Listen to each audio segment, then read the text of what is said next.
Good morning everyone, welcome back to my channel. আজকে সকালবেলা ঘুম থেকে উঠেছি। উঠে কালকে তো মা ওরা গেছে সকালবেলা।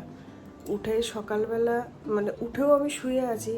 আমার হঠাৎ করে মানে আমার কেন জানি না মনে হচ্ছিল কি মা হয়তো আছে, মা রান্নাঘরে রান্নাবান্না করছে। তো আমি আর একটু 10 মিনিট পরে উঠে একটু মোবাইল টোবাইল দেখে তারপর হঠাৎ করে মনে পড়লো কি না, ওরা তো চলেই গেছে। অ্যাকচুয়ালি ওরা যতবারই আসে, যাওয়ার পর প্রথম 3-4টে দিন ভীষণ খারাপ লাগে। মানে পুরো ঘরের মধ্যেই মনে হয় এখানে বসে আছে, ওইখানে কাজ করছে, ওইখানে দাঁড়িয়ে আছে, এখানে শুয়ে আছে। তো এবারও সেম, সবেমাত্র তো কালকে গেল। মানে জিনিসটা আমার ইউজ টু হতে একটু টাইম লাগছে আর কি কি ওরা চলে গেছে। তো যাই হোক, সকালে উঠে এসে মানে আগে ভাত বসালাম, কারণ যেহেতু অফিস আছে। ভাত বসালাম, ফ্রিজে তরকারি ছিল সেটা গরম করতে দিলাম। অ্যাকচুয়ালি মা মোটামুটি রান্না অনেকটাই করেছিল যে আজকের দিন পর্যন্ত অন্তত আমাকে রান্না করতে হবে না। আর মা মোটামুটি এলে এরকমভাবে একটু রান্না করে দিয়ে যায় যাতে 1-2 দিন অন্তত রান্না না করতে হয়। তো ওইগুলোই গরম বসিয়েছি, এবার আস্তে ধীরে রেডি হবো। কীরকম যে লাগছে, এবার প্রত্যেক দিন তো ঘুম থেকে উঠে দরজাটা খুলে এই করে যখন আসি, আমি যখন উঠি আমি দেখি আমার মা সব রান্না কমপ্লিট, রান্নাবান্না কমপ্লিট করে ইনফ্যাক্ট সোফায় বসে থাকে, পান খাচ্ছে, মোবাইল দেখছে, মানে ওই সমস্ত করছে। যাই হোক, চলো আর কি করা যাবে, এখন তো নিজের কাজগুলো নিজেকেই করতে হবে। আস্তে আস্তে রেডি হই। এই যে এখানে উচ্ছে আলু ভাজা ছিল, এটা একটু গরম করে নিয়েছি। এইদিকে ভাত বসিয়ে দিয়েছি। এইখানে ছিল চিংড়ি মাছের তরকারি, মানে চিংড়ি মাছ বেগুনের আলু দিয়ে, এইটা একটু গরম করতে বসিয়েছি। যেহেতু সন্ধেবেলা মুভি দেখতে গেছিলাম, আমি পুজোটা দিয়ে ঠাকুরের বাসনগুলো রেখে বেরিয়ে গেছিলাম। বাসনগুলো ধোয়াও হয়নি, এখন স্নান করে বাসন মেজে তারপরে পুজো করতে হবে। জন্য বেরিয়ে গেছি। আর আজকে দেখো এখানে আর কেউ দাঁড়িয়ে নেই আমাদেরকে টাটা করার জন্য। মা যত দিন ছিল বা যখনই আসে, আমরা যখনই বেরোই, মা ঠিক এই জায়গাটায় দাঁড়িয়ে থাকে। আমরা যতক্ষণ পর্যন্ত রাস্তায় আমাদেরকে দেখা যায়। বলতে বাজে 8:30, বাড়িতে চলে এসেছি অনেকক্ষণ আগে। বাড়িতে এসে স্নান টান করলাম, এবার পুজো দেবো। বাইরে বিভৎস জোরে বৃষ্টি শুরু হয়েছে, আর আমি স্নান করে নিয়েছি, আমি পুজো দেবো। বিক্রম রান্নাঘরে, ও রান্না আছে, ওই যেটা বললাম সকালে যে মা রান্না করে দিয়ে গেছে, রান্না তো আছে মাছের ঝোল। তো রাত্রে আর মাছের ঝোলটা খাবো না, এটা কালকে সকালে গরম করলে আমাদের হয়ে যাবে। এখন আসার সময় রুটি নিয়ে এসেছি, রুটির জন্য বিক্রম গেছে আলু ভাজা করতে, পটল আর আলু একদম ছোটো ছোটো করে ভাজা করছে। আর আমি স্নান করে চলে এসেছি, কাপড় চোপড় কিছু ছিল ওইগুলো ধুয়ে স্নান করে চলে এসেছি। এবার পুজো দেবো। বাইরে বিভৎস বৃষ্টি শুরু হয়েছে, আর এত খারাপ লাগছে কি এতদিন মানে ওরা ছিল, একটা দিন শান্তি করে এবার একটু কলকাতা ওরা ঘুরতে পারিনি এত গরমের যন্ত্রণা। আর এখন দেখো কালকেও বৃষ্টি হয়েছে, আজকেও বৃষ্টি হচ্ছে। আর বাইরে ওরা এখনও বাড়িতে গিয়ে পৌঁছাতে পারেনি, কাঞ্চনজঙ্ঘাতে গেছে। সেই হিসাবে 5টা সাড়ে 5টার মধ্যে আগরতলা ঢুকে যাওয়ার কথা, কিন্তু ট্রেন অনেকটা লেট হয়েছে। আসাম মানে হাফলং নিয়ে হয়তো ক্রস করার পর একটা টানেলের ভেতরে ট্রেনের সামনে কয়েকটা হয়তো মহিষ পড়েছে, তো ওগুলো মারা গেছে আর কি। তো ওই কারণে ট্রেন এক জায়গায় অনেকক্ষণ সময় টানেলের ভেতরে ছিল। তো ওই চক্করে ওদের প্রায় 5-6 ঘন্টা, 6-6.5 ঘন্টার মতো লেট হয়ে গেছে ট্রেন। এখন ওরা বাড়ি গিয়ে পৌঁছাতে 12টা বাজবে। মানে ভাবতেও কীরকম অবাক লাগে। কালকে ভোরবেলা ওরা এখান থেকে বেরিয়ে গেছে, বেরিয়ে যাওয়ার পর আমাদের 2 দিন কেটে গেল, 2 রাত চলে এলো, কিন্তু ওরা এখনও বেচারা ট্রেনের মধ্যে। সত্যি কথা, ট্রেনে ওরা কখনোই যায় না, যাওয়ার কোনো প্ল্যানও ছিল না, কিন্তু যেহেতু বাচ্চাটাকে নিয়েছে না, তো যেটা তোমাদের আগেই বললাম যে ইন্ডিগো আর এয়ার ইন্ডিয়া এক্সপ্রেসে অ্যালাউ করে না পেট, শুধু এয়ার ইন্ডিয়াতে অ্যালাউ করে। তো এয়ার ইন্ডিয়া তো গুয়াহাটি পর্যন্তও যায় না, আগরতলা পর্যন্তও যায় না, ওদেরকে ওদেরকে ট্রেনেই যেতে হলো। তো অনেকটাই ওদের লেট হয়ে গেছে, খারাপ লাগছে। আর যাই হোক, আস্তে আস্তে দিনগুলো এরকমই আর কি। আজকে 2 দিন হয়ে গেল ওরা চলে গেছে। প্রথম 3-4 দিন ভীষণ খারাপ লাগে, ভীষণ মন খারাপ, মানে এখনও মনে হচ্ছে ওরা সেই পেছনে বসে আছে, কিন্তু দেখো ওরা গেছে, 2 দিন হয়ে গেছে আজকে। ঠিক আছে, চলো পুজোটা দিয়ে নিই, দিয়ে তারপরে আমরা কথা হচ্ছে। আর পরে আবার কথা হচ্ছে। অবস্থা বাইরে কি বিভৎস ঝড় উঠেছে। আমি একটু গেছিলাম ঠাকুরের বাসনগুলো মাজতে গেছি, পুরো ভিজে গেছি, এত ঝড় উঠেছে, ব্যালকানি পুরো ভিজে যাচ্ছে। আমি এই কারণে দরজাটা বন্ধই রাখি। কীভাবে লাইটিং হচ্ছে দেখেছো, প্রচণ্ড জোরে বৃষ্টি শুরু হয়েছে। মাত্র বাজে 10টা 11, ডিনার আমাদের কমপ্লিট। তার কারণ হলো কি করবো দুজন একা একা, আর কতই বা বসে থাকবো, সবাই ছিল তখন। সবাই গল্প করতে করতে এই করতে করতেই প্রত্যেক দিন 12টা 12:30 বেজে যেত ডিনার করতে করতে। এখন আবার সেই দুজনের সংসার, 9টা 10টার মধ্যেই রান্না হয়ে গেলে খাওয়া দাওয়া শেষ। চলো, ভিডিওটা অনেকটাই ছোট হয়েছে, তাই এখনই তো আর শেষ করছি না, কালকে পর্যন্ত আবার কথা হবে।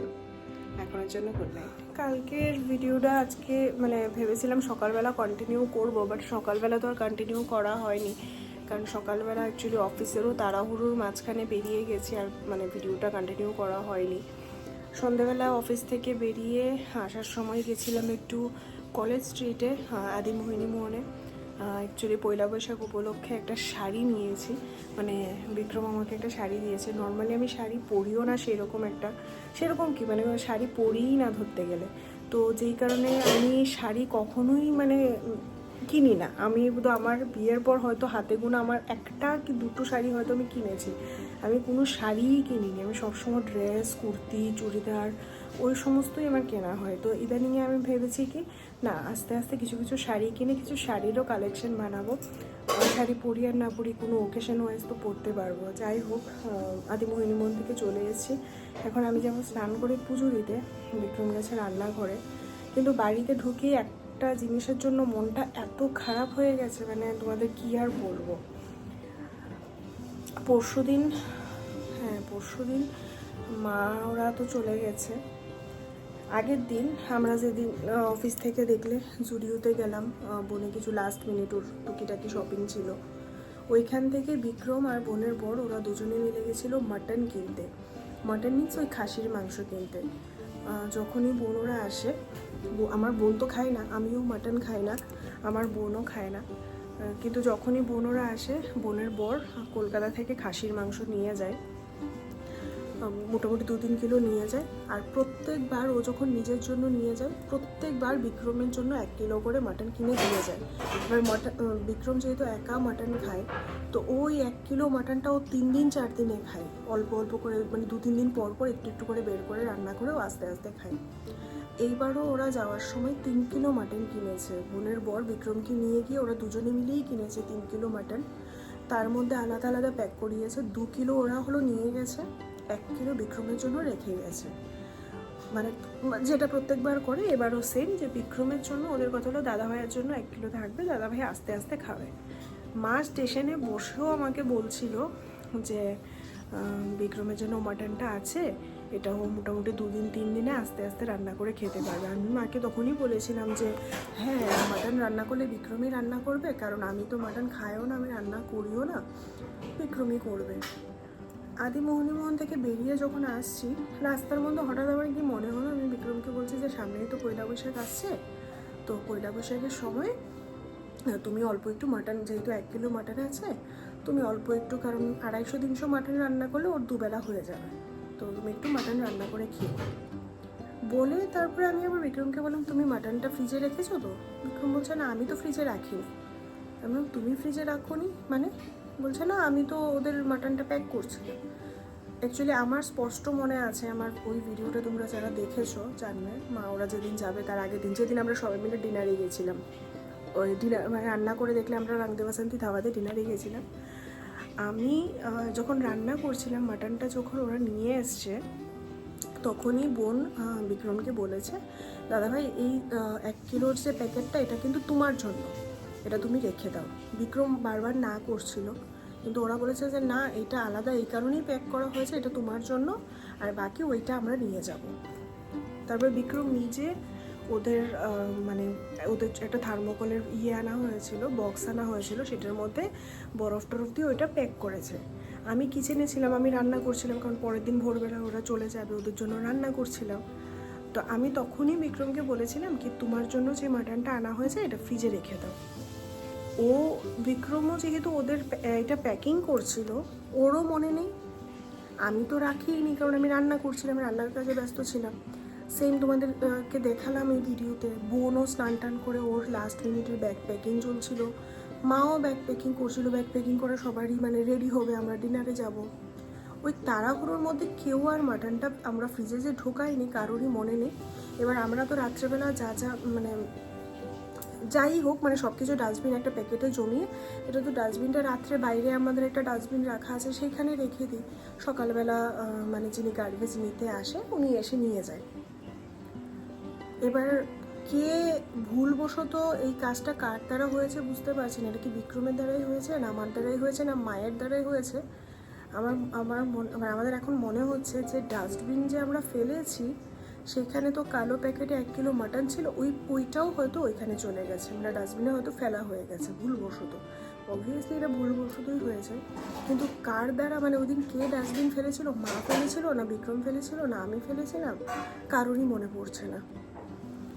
যাই হোক, তো বিক্রমেরও ভীষণ খারাপ লাগছে, মানে বুঝতেই পারো 1 কিলো মাটন মানে অনেকগুলো টাকা।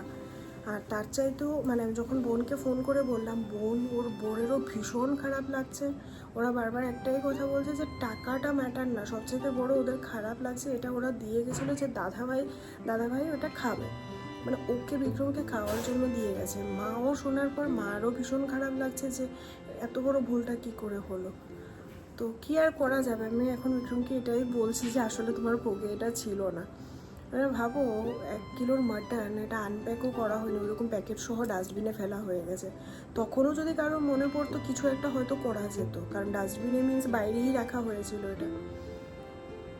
তো এই ব্যাপার আর কি, মানে এত মনটা খারাপ হয়ে গেছে, ভীষণ খারাপ লাগছে কথাটা ভেবে যে ওরা সত্যি মানে টাকাটা ম্যাটার না, মানে টাকাটা ঠিক আছে 1 কিলো মাটন অনেক দাম, কিন্তু টাকাটার থেকেও বড় কথা হলো ওরা শখ করে এটা বিক্রমের জন্য দিয়ে গেছে। নর্মালি আমি যেহেতু মাটন খাই না, আমাদের ঘরে মাটন আনা হয় না, কেউ এলে যে মাটন খায় এরকম কেউ এলে তখনই শুধু মাটন আনা হয় আর তখনই শুধু বিক্রমের খাওয়া হয়, আদারওয়াইজ ওর খাওয়াই হয় না বেচারার।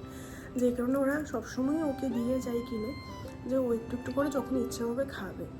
তো আমাদের সবারই মনটা খারাপ হয়ে গেছে, বিক্রমেরও মনটা খারাপ হয়ে গেছে কি কারণ ও নিজে গিয়ে কিনেছে এতগুলো টাকার মাটন। আর আমাদের মনটা স্পেশালি খারাপ হয়ে গেছে কি ওরা শখ করে ওর জন্য দিয়ে গেছিলো। যাই হোক, কি আর করা যাবে, এখন যেটা হয়ে গেছে, এতদিন হয়ে গেছে, আর এটা ভেবেও লাভ নেই। আমি মানে বাড়ি ঢুকেই সঙ্গে সঙ্গে এসে ফ্রিজটা খুলেছি কি ফ্রিজে রাখা হয়েছিল কিনা, কিন্তু ফ্রিজের মধ্যে প্যাকেটটা নেই। যাই হোক, চলো কি আর হবে মন খারাপ করে। চলো ফটাফট স্নান করে এসে পুজো টুজো দিই, তারপরে কি শাড়ি কিনেছি তোমাদের দেখাবো। আমি সব কাজ কমপ্লিট করে চলে এসেছি, বা ডিনার করবো, কারণ বিক্রমের রান্নাও হয়ে গেছে। ডিনার করব, তারপরে গিয়ে তোমাদেরকে শাড়িটা দেখাবো। চলো দেখাই আজকে কি রান্না হয়েছে। আর মার সঙ্গে কথা হচ্ছিল, মা এখনও লিটারেলি মানে এত আফসোস করছে, মানে বলছে এত খারাপ লাগছে, ওর জন্য শখ করে এটা রেখে আসা হয়েছিল ও খাবো বলে।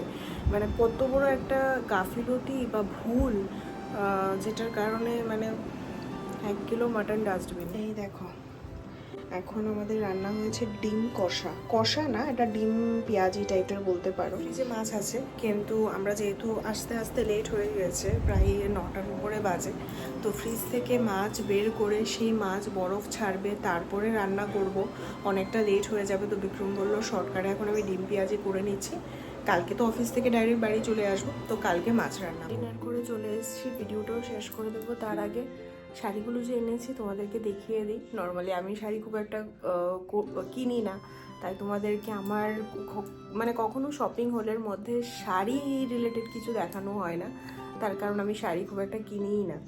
তো যাই হোক, আমি বিক্রমকে অনেকদিন আগেই বলেছিলাম কি এবার পয়লা বৈশাখে কিন্তু আমি শাড়ি কিনবো, কারণ নর্মালি সবসময় তো চুড়িদার কুর্তি তারপরে যাই হোক ওয়েস্টার্ন সব কিছুই কিনি, শাড়ি তো কেনা হয় না। তো আমি বলেছিলাম, বিক্রম তখনই বলেছিল যে ঠিক আছে এবার শাড়ি কিনে দেবো। তো আজকে ওই আমাকে বিকেলবেলা ফোন করে বললো, বিকেলবেলা ওই 4টে নাগাদ ফোন করে বললো যে আজকে কি শাড়ি কিনতে যাবে, তাহলে অফিস থেকে বেরিয়ে তুমি ওয়েট করো। এমনি তো আমি ওয়েট করি ওর জন্য, যে তাহলে আজকেই যাব। তো ও যখন বললো, এত ঝড় বৃষ্টি সব কিছুর মাঝখানেও আমি আজকেই চলে গেছি, কারণ ওই এক্সাইটমেন্ট। যাই হোক, এত এক্সাইটমেন্টের মাঝখানেও মানে হঠাৎ করে যখন ওই জিনিসটা মাথায় পড়লো মাটনের ব্যাপারটা, তারপরে মনটা খারাপ হয়ে গেল। যাই হোক, এটা আর এখন ভাবছি না, কারণ এটা ভেবে আর লাভ নেই, যা হওয়ার তো হয়েই গেছে। চলো ঝটপট তোমাদেরকে শাড়ি আমি অবভিয়াসলি আদি মোহিনীমোহন কাঞ্জিলাল থেকেই কিনেছি।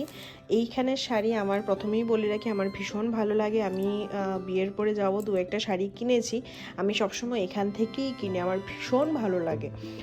ইভেন কি আমার বোনও যখনই আসে, তোমরা এর আগে একটা ভিডিওতে দেখলেই, ও সবসময় আদি মোহিনী মোহন থেকে শাড়ি কিনে নিয়ে যায়। তো আমাদের সবারই এখানের শাড়ি ভীষণ ভালো লাগে। তো সবার প্রথমে দেখাই আমি কোন শাড়িটা আগে নিয়েছি। এই যে, জানি না কালারটা কীরকম আসছে, বোঝা যাচ্ছে কিনা এটাই আমি বুঝতে পারছি। এখন রাত্রিবেলা লাইটের জন্য জানি না কতটা কি বোঝা যাচ্ছে, তো আমি আরেকদিন মানে দিনের আলোতে তোমাদের দেখিয়ে দেব। এইটা হলো একটা টিস্যু কাঞ্জিভারম শাড়ি। এই যে কিছুটা গোল্ডেন কালারের মধ্যে, কালার গোল্ডেন না মানে বলতে পারো ইয়েলোর মধ্যে গোল্ডেনের সুতোর কাজ করা। এই দেখো সামনে থেকে দেখাচ্ছি, এই রকম হলো শাড়িটা। আর পাড়টা হলো এরকম হালকা একটা বেগুনি কালার টাইপের, মানে ভায়োলেট কালার টাইপের। আর আঁচলটাও সেম এরকমই, এই কালারেরই আঁচল। ব্লাউজ পিসটাও এই কালারের। ব্লাউজ পিসটা দেখা যাবে কিনা দেখছি। আচ্ছা, ব্লাউজ পিসটা এখানে বোঝা যাচ্ছে না খুব একটা, আমি পরে যখন বানাবো তখন অবশ্যই তোমাদের দেখিয়ে দেব। তো বেসিক্যালি এইটা হলো শাড়িটা, এইটা থাকবে আঁচলটা এই কালারটা, আর পুরো শাড়িটার কালার হলো এই কালারের।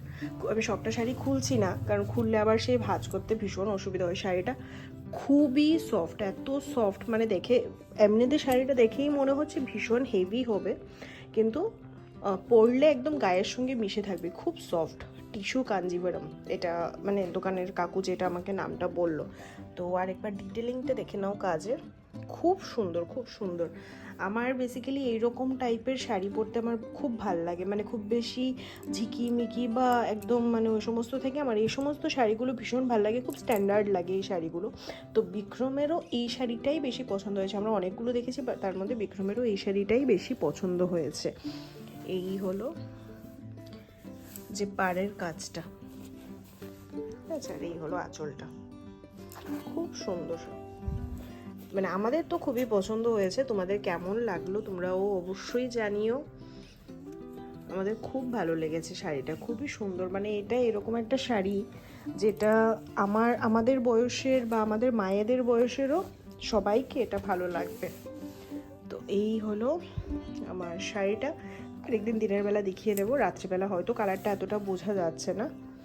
তো এইটা হলো একটা শাড়ি টিস্যু কাঞ্জিভারম, আর এটার সঙ্গে আরেকটা ফাও শাড়ি নিয়েছি। ফাও এই কারণে বলছি যে এটা তো খুবই হেভি একটা শাড়ি, বাট তার সঙ্গে একটা সিম্পল আমি একটা শাড়ি নিয়েছি। এইটা হলো একটা হ্যান্ডলুম শাড়ি। দেখো, যেহেতু পয়লা বৈশাখ উপলক্ষে নিয়েছি, এবার এত হেভি শাড়িটা আমি পয়লা বৈশাখে তো পরবো না, কারণ প্রচণ্ড গরম থাকে, আর পয়লা বৈশাখের মধ্যে এর ব্লাউজ বানানো হবে কিনা আমি সেটাও শিওর না। তো পয়লা বৈশাখে পরার জন্য খুবই সিম্পল একটা আমি শাড়ি নিয়েছি, হ্যান্ডলুম শাড়ি। এই যে এটা মোটামুটি দুটো তিনটে কালারের আছে, মানে দুটো তিনটে কালার মানে কন্ট্রাস্টে আছে এটা। তো এইটা হলো একটা হ্যান্ডলুম শাড়ি যেটা একদমই হালকা পাতলা আছে। এইটা আমি চাইলে যদি মনে করি পয়লা বৈশাখে পরবো তাহলে আমি পরতে পারি। তো এটা খুবই সিম্পলের মধ্যে, এটাও আদি মোহিনী মোহন থেকেই নিয়েছি দুটোই। তো এটা একদম সিম্পল নিয়েছি, যাতে আমি চাইলে শাড়ি পরার ইচ্ছে থাকলে আমি যাতে সিম্পল এই শাড়িটা পরতে পারি। আর এইটা ব্লাউজ টাউজ বানিয়ে তারপরে দেখি কখন পরার সুযোগ হয়। শখ করে তো নিয়েছি কিছু শাড়ি কালেকশন বানাবো বলে, কিন্তু কবে পরার সুযোগ হয় দেখা যাক। দুটো শাড়ি কেমন লাগলো তোমাদের অবশ্যই জানিও।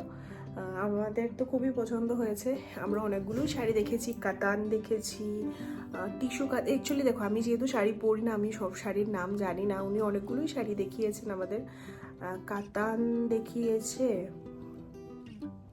হ্যাঁ কাতান দেখিয়েছে, কাঞ্জিভারম দেখিয়েছে, আরও অনেকগুলো শাড়ি কী কী জানি নাম ছিল, খুব সুন্দর সুন্দর শাড়ি ছিল। তার মধ্যে এই শাড়িটা বিক্রমেরও খুব পছন্দ হয়েছে, আমারও খুব পছন্দ হয়েছে। তো দুজনের পছন্দই যেহেতু মিলে গেছে, তো আমরা এটাই নিয়েছি। আর ওইটা তো বললামই, ওটা যদি আমি পরতে চাই মানে পয়লা বৈশাখ উপলক্ষে, তাহলে ওটা হালকা পাতলার মধ্যে আছে, গরমের মধ্যে পরা যেতে পারে, তাই একটা সিম্পল শাড়ি নিয়েছে। তো কেমন লাগলো তোমরা অবশ্যই জানিও। আর ভিডিওটাও এখানেই শেষ করছি, কেমন লাগলো ভিডিওটা এটাও জানিও।